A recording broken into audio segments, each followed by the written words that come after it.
Out of the Blue, proudly brought to you by San Remo.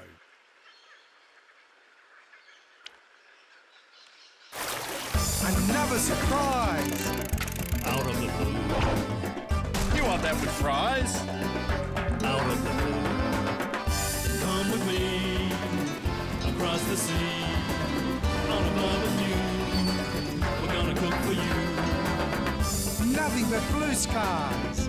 Out of the blue, You want some chili with those fries? out of the blue.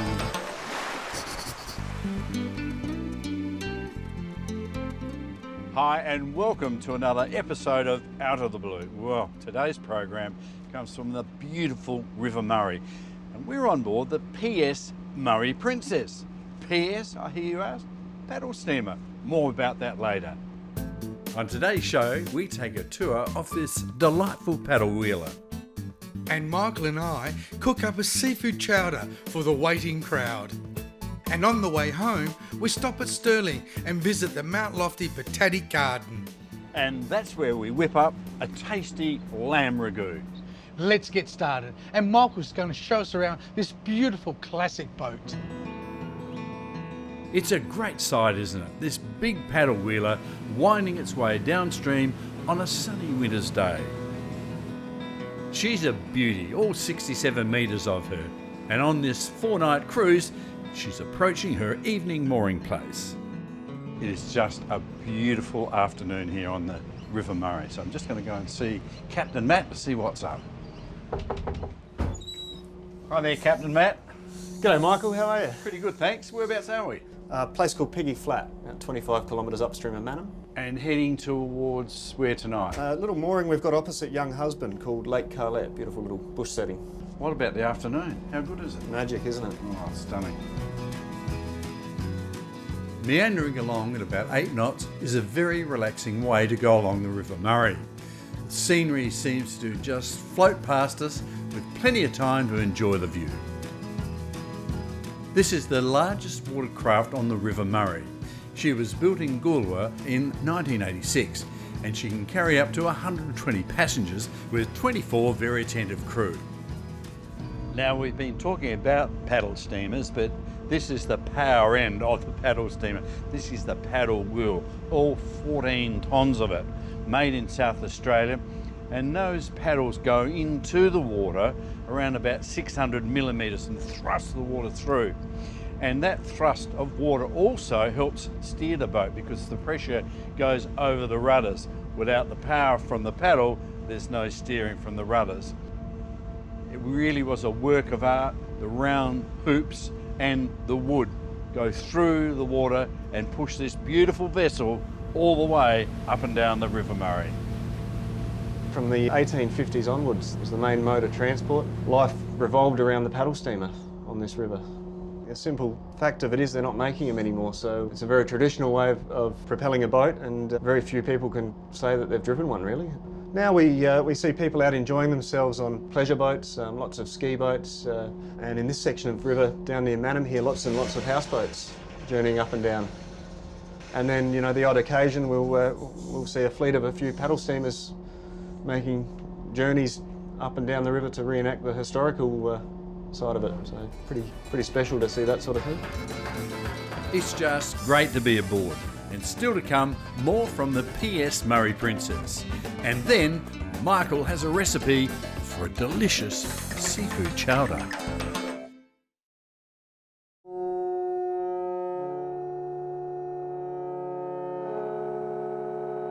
The Grecian. Yeah, I know. It happens. It's an ageing thing, okay? So, Now, Mickey, what do we make? give me some butter. If you can give me some butter and some oil. No, seriously, remember when we were told not to cook with butter? Yes. I mean, what? Butter just brings the whole... And butter is better. Say when? But when? That's it. And also use a bit of oil with your butter so your butter doesn't brown. Yes. Okay. Can you put in the flour? We need a good couple of tablespoons because we've got... Keep going. Oh, look at that. A bit more. It's That is starting to- amazing, It's isn't starting it? to thicken down now. That's it. That's it. See, it's starting to thicken now. You can tell. Bit of tomato? Yeah, about a tablespoon of tomato paste. Yeah, in there.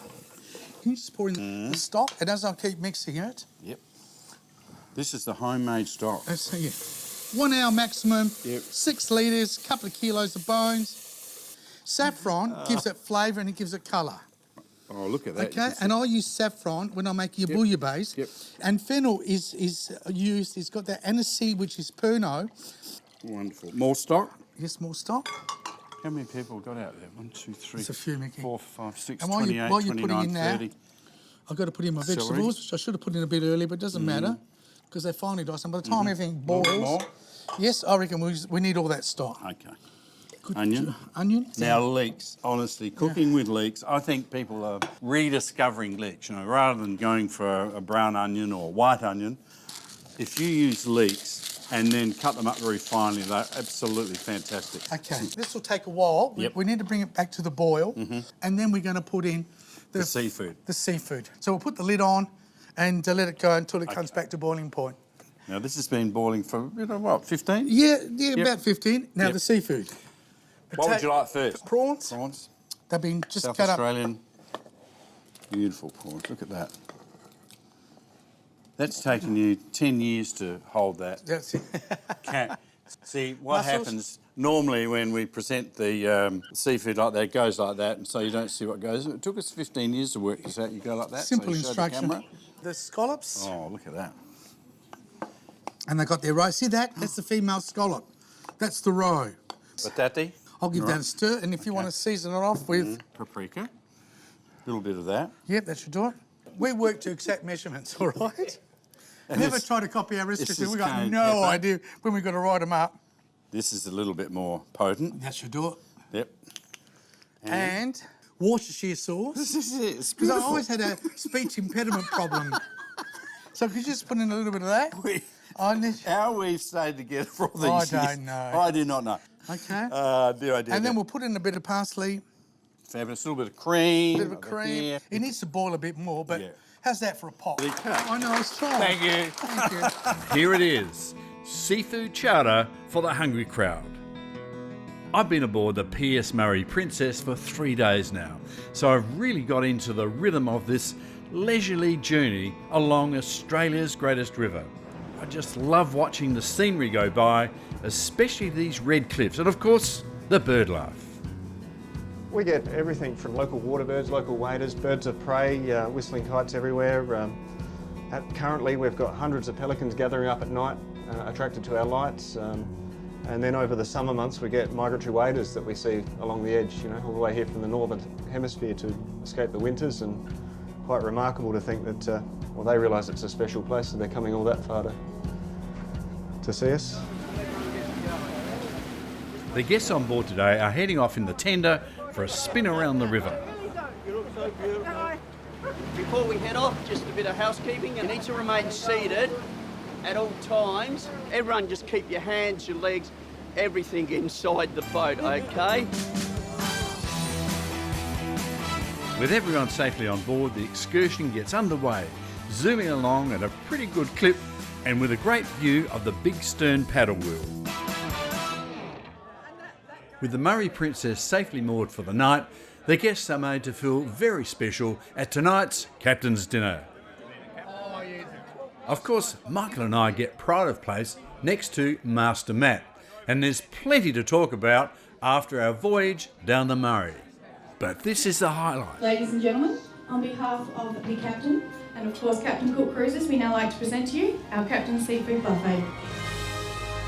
A great way to celebrate our journey on the P.S. Murray Princess. Coming up, we take a detour on the way home and visit Stirling and the Mount Lofty Botanic Garden.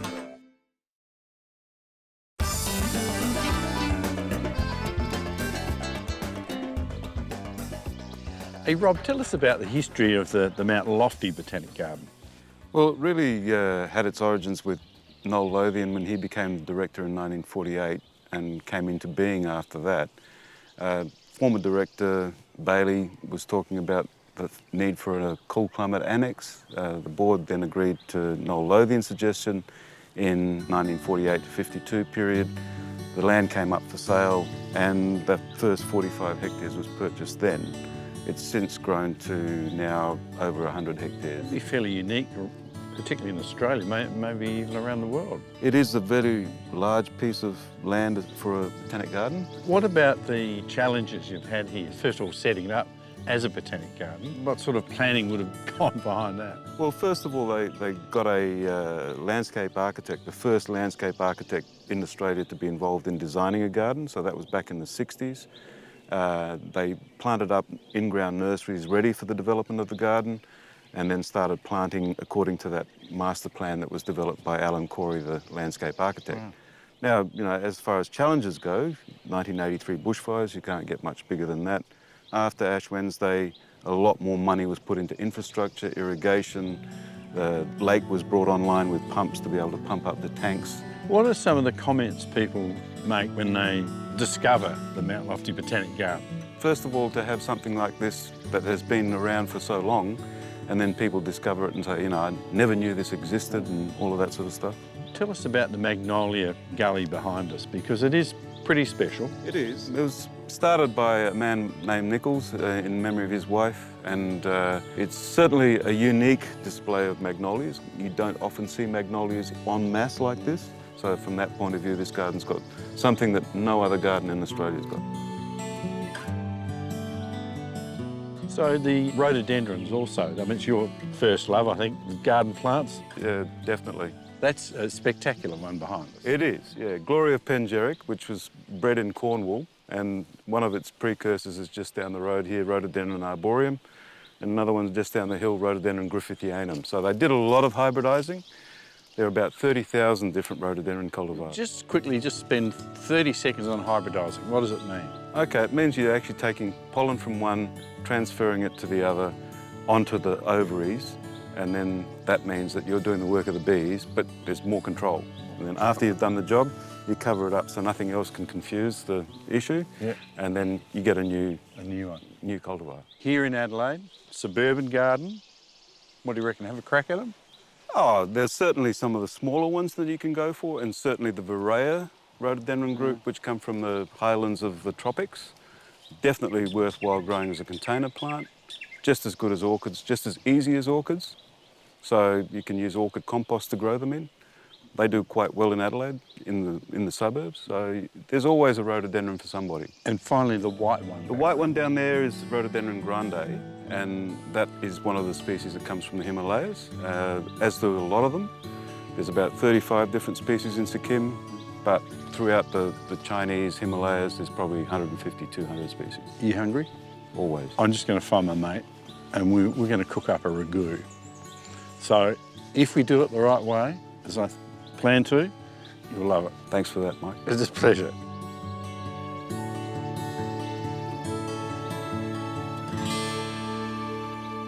Coming up, a fantastic recipe.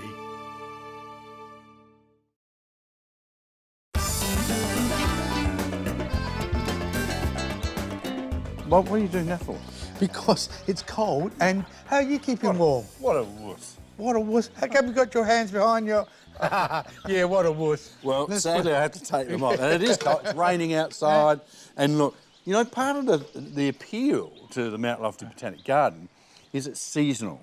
You know, beautiful autumn tones you see up here. Winter, you see all the tracery of the trees. The magnolias come out in sort of midwinter through to spring. The rhododendrons, the ferns, and then, of course, you get spring and summer. You're at home here, aren't you? Well, it's all right, The horticulturalist is at home. Welcome to my world, sunshine. Now, you said to me you were hungry, you wanted something quick and easy to do. Yes. So this is quick. This is a lamb ragu with beautiful pasta, rigatoni. So it is simple. If you want to get one way around it to get really seasoned lamb is to use these lamb sausages, which we're going to squeeze them. My mate, Mickey, the assistant, is going to squeeze the meat out. Can I have the oil? Oil. We need the oil. Okay, the oil is going in. And then we're going to sort of put in these couple of, I prepared these earlier, these beautiful garlics. Look at them. Lift them whole Just put so we those get in. the perfume. Perfume, you've got to get the perfume. We've got to get the perfume of those. And Mickey, you're using seasonal vegetables? Well, it is, and it's the fritter, and I reckon it's the base of most cooking that you know, that is easy at home. So the onion, the celery and the carrot are going in. Yep. You know, Celery is one of the, I think it's the only vegetable that when you eat it, it actually uses carbohydrate. Oh, right. What happened with me? You don't need enough. And how about some pepper? Pepper? Pepper is optional, isn't it? Okay, I can smell that's happening. It's looking good. Well, I reckon that'll be a few minutes. That's been cooking for a while. Beautiful.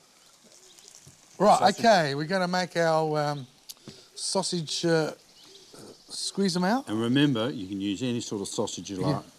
Just a little, But you can see little ball there. little ball there.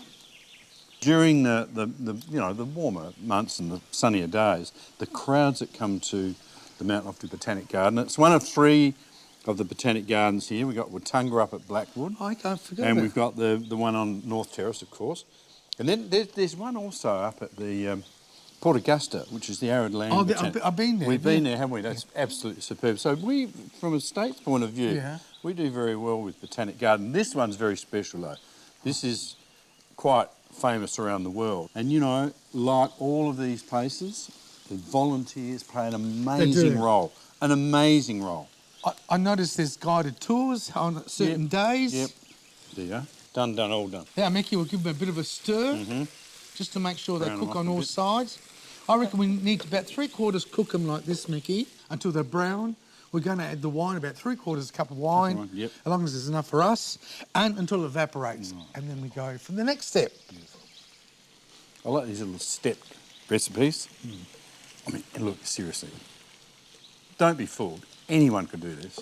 I know we've got this amazing reputation, but seriously, have a crack at it tonight. You could go out after watching Out of the Blue, you could go out of the kitchen, put the fry pan on, and away you go. I'm going to put the lid on. Maybe 20 minutes. Mate, 20 minutes To do this? to do this. Yeah, the pasta's about 15, 20 Yeah, minutes. yeah. And while you do have the that pasta, you you're could doing this. pre-do this already. Squeeze the meat out, have it rolled, ready to Just go. give us a yell when it's ready. Okay. Mickey, they've been cooking for a few minutes. Look how they're starting to foam up. Yeah, they have. And They're there's a bit of beautiful, colour aren't there. they? Oh. So 3/4 of a cup of red wine. And, So you say, oh, look at that. You can hear the sizzle. That's enough. Leave some wine for us, will you, please? Give those a bit of a stir. Oh, you can smell that Barossa wine, can't you? that is superb. Ah. And look at the colour now. Look Yep. at that. Just burning the alcohol Yeah, off we're just it. going to burn that off.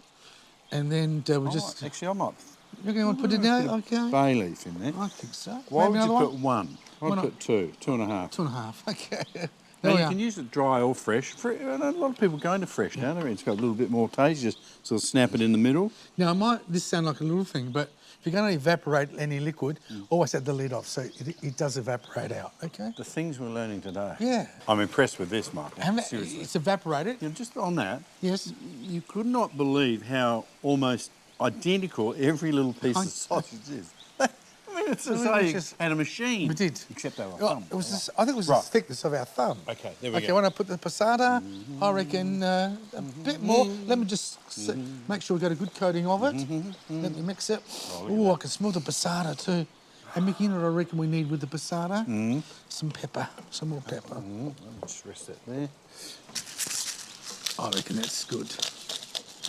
We'll let all that. That'll take a few more minutes just to. This would cook a lot quicker at home, but as you can see, we're dealing Wood elements. with the elements. We're dealing with it. Okay. Right, we'll let that go, and then because we've pre-cooked our pasta about 3/4, just a few more minutes with the pasta, it'll all come together. That beautiful rigatoni. And that wasn't fully cooked, was it? No, because this is going to Is that take. enough, you reckon? A bit more. I reckon just half of what you got left in the bowl. There we are. There we are. I'll give that a good mix. Do a little bit of this. Yeah, you know what that's going to do? It's going to thicken the sauce, isn't it? Because we're not using heaps of it, just a little bit. Okay, and I think you want to put in tear some parsley. And what I'm going to do, Mickey, I'm going to put the lid back on, so all that steam There we are, look at that. will warm through the pasta and not escape to the. Look at that for a bunch of pasta. And fantastic. Isn't it a handsome plant? It must be a very old plant, wouldn't it? No, young. Isn't it? Yeah. No, I mean old in history. Yeah, this is the history lesson now. No. We're just going some from meteorology, botanical. from Yes, botanics. botanicals. Yes, from botanics, History, history. astronomical. Well, you can do that as well too. What altitude are we? Oh, well, I know. From here to the top car park is about 100 metres elevation. And that's the beauty Yeah. of this, because everything changes. Just like this dish. Mickey, rigatoni pasta in a lamb ragu. Thinking about that beautiful ragu that we made, you've got to have a good red fruit. And Seppeltsfield have released to the public over the last year a range of Thank you.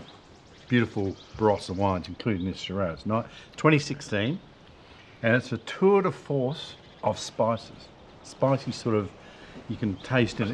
Just have a taste. Is it pepper?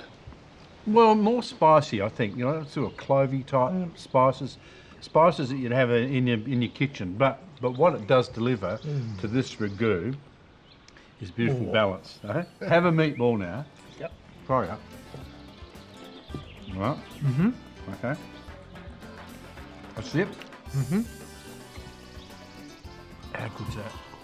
You couldn't think of a better wine to have. Oh, you know the It's not difference. expensive. I just noticed the difference. Having the wine on its own, with a bit of food, it sort of mellows. It It mellows. is, and you can taste that spice, particularly on the In the back back palate. Back palate. Mickey, you've Yes, done ma'am. it again. Thank you for Seppeltsfield have certainly. They're in the market now with this fabulous label. This is the original blue that was on their original label, so it's quite distinctive. Look for Beautiful Shiraz. it. And there you are, Michael.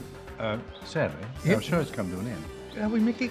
And it's with great sadness I end this geographical, meteorological, astronomical episode of Out of the Blue here at the beautiful Mount Lofty Botanic Garden. It's been Yasso. fabulous, it's been Cheers. cold, and Prost. yasso. Yasso.